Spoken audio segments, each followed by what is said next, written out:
ఈరోజు కర్ణాటకలోని కుక్కే సుబ్రహ్మణ్య స్వామి దగ్గరికి వెళ్ళాము. ఆ ఆలయం కర్ణాటకలోని 7 ముక్తి స్థలాల్లో ఒకటని చెప్పబడుతుంది. మేము అక్కడికి సరైన సమయానికి వెళ్ళాం. ఎందుకట్లా అంటున్నా అంటే ఐరావతం ఊరేగింపు అక్కడ కన్నుల విందుగా ఉంది.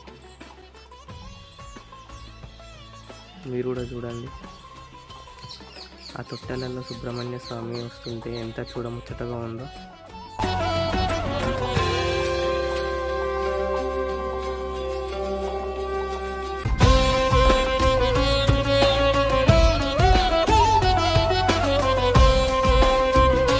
ఐరావతాన్ని మాత్రం చక్కగా అలంకరించారు.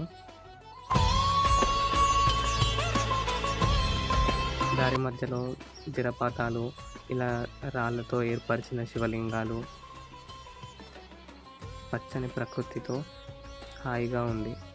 మీరు కూడా తప్పక కర్ణాటకలోని కుక్కే సుబ్రహ్మణ్య స్వామిని దర్శించుకోవాలి. ఆ స్థలం చాలా అద్భుతంగా ఉంది. మళ్ళీ వీడియోలో మళ్ళీ కలుద్దాం. ఛానల్ని సబ్స్క్రైబ్ చేసుకోండి.